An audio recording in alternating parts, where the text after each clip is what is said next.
Sadar nggak sih, di zaman sekarang ini banyak orang yang memiliki gaya hidup yang memiliki barang terlalu banyak dan tidak diperlukan di rumahnya.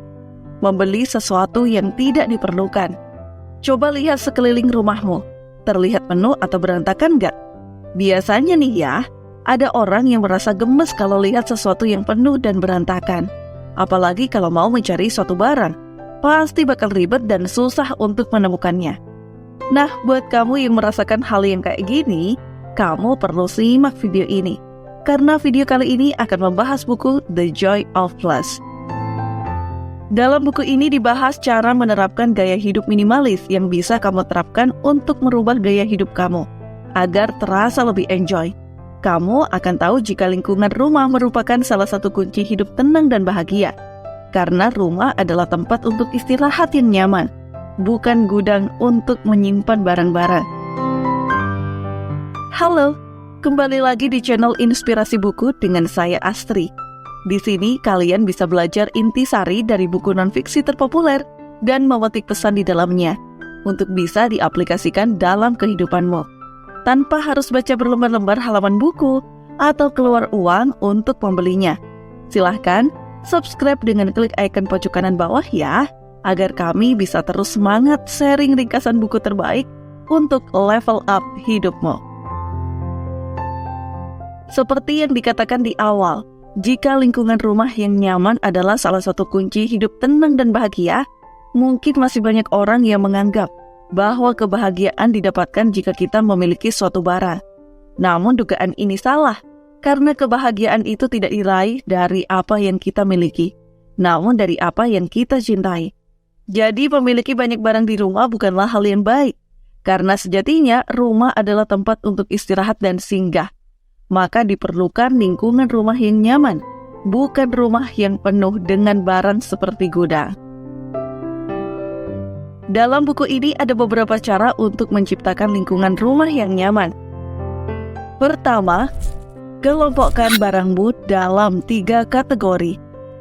Kelompokkan barangmu dalam 3 kategori ini: berguna, indah, dan sentimental. Barang kategori berguna adalah barang penting yang selalu kita gunakan dalam kehidupan sehari-hari. Sedangkan barang kategori indah adalah barang yang bisa membuat kita senang saat melihatnya. Dan untuk barang kategori sentimental adalah barang-barang yang membuat kita teringat pada suatu momen atau kenangan. Kedua, terapkan metode streamline untuk merapikan rumah. Streamline adalah singkatan dari beberapa langkah untuk merapikan rumah yang terdiri dari start over, yaitu membuat suasana baru dalam rumah. Trash, treasure, or transfer, yaitu membuang barang-barang tak berguna dan menyimpan barang-barang yang termasuk 3 kategori di atas, yaitu berguna, indah, dan sentimental, serta memindahkan barang yang hanya digunakan sebentar. Reason to each item, yaitu mempertimbangkan untuk tetap memiliki suatu barang. Apakah termasuk dalam kategori berguna, indah, atau sentimental? Jika tidak, maka kamu bisa menyingkirkan barang itu dari rumah. Everything in its place, yaitu meletakkan barang sesuai fungsi dan seberapa sering digunakan. Meletakkan barang yang sering digunakan di area yang mudah dijangkau dan meletakkan barang yang jarang dipakai di tempat khusus. Ini akan memudahkan kamu untuk menjangkau barang yang sering digunakan tanpa terganggu barang yang jarang digunakan. All surface clear, yaitu memastikan rumahmu bersih, tidak berantakan, dan tertata rapi. Pastikan meja kerja, dapur, dan yang lainnya bersih dari benda-benda yang mengganggu pekerjaan. Modules, yaitu menggabungkan benda-benda yang memiliki fungsi serupa. Contohnya seperti menyatukan obat-obatan di kotak P3K yang berfungsi untuk kesehatan. Limits, yaitu membatasi jumlah barang. Contohnya seperti membatasi jumlah koleksi buku agar tidak memenuhi tempat penyimpanan. If one comes in, one goes out. Jika kamu membeli versi terbaru dari suatu barang, maka singkirkan barang versi sebelumnya. Narrow down, memilih untuk memiliki barang multifungsi ketimbang barang yang hanya memiliki satu fungsi. Everyday maintenance, yaitu rajin memilah-milah barang yang akan disimpan. Ketiga, Tata kamar tidur agar istirahat berkualitas.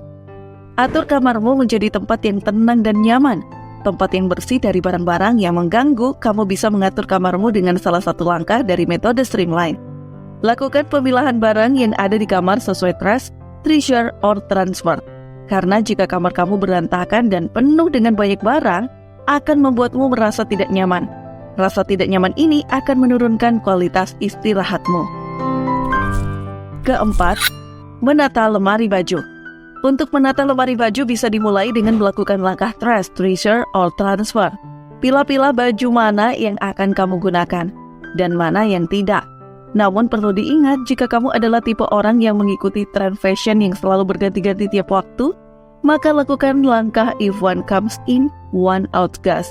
Jika kamu membeli beberapa baju baru, maka singkirkan juga yang lama agar lemari bajumu tidak penuh. Kelima, ajak orang serumah untuk melakukan kebiasaan ini. Tidak dipungkiri jika peran orang lain yang tinggal di rumah yang sama akan berpengaruh dalam tata letak rumah. Ajaklah mereka untuk melakukan kebiasaan hidup minimalis ini. Ajarkan hal positif dari kebiasaan ini dan menghilangkan kebiasaan negatif yang biasa dilakukan. Nah, itulah beberapa tips dari buku The Joy of Less untuk hidup minimalis. Kamu bisa mulai menerapkan isi dari buku ini dengan mulai memilah-milah barang mana yang akan disimpan dan barang mana yang akan disingkirkan. Hanya menyimpan barang yang termasuk kategori berguna, indah, dan sentimental. Meletakkan barang sesuai intensitas penggunaan. Membatasi jumlah barang, dan menggabungkan barang yang memiliki fungsi serupa. Cara-cara ini akan membuat lingkungan rumahmu bersih dan tertata rapi. Rumah yang bersih dan rapi akan membuat siapapun yang singgah merasa nyaman. Jika rumah yang kamu singgahi nyaman, maka istirahatmu akan berkualitas dan dirimu akan merasa siap untuk menjalani hari esok. Jadi, jika kamu ingin rumahmu terasa nyaman sebagai tempat untuk istirahat, maka kamu bisa menerapkan beberapa langkah di atas. Gimana? Siap menerapkan langkah-langkah di atas? Jika kamu melakukannya, minimal kamu nggak ngerasa terganggu melihat barang-barang yang banyak dan berantakan. Terima kasih telah menyimak sampai akhir. Semoga video ini bermanfaat. Tinggalkan komentar di bawah ya, pelajaran apa saja yang kamu dapatkan dari sini. Kamu juga boleh request buku yang ingin dibahas di video berikutnya.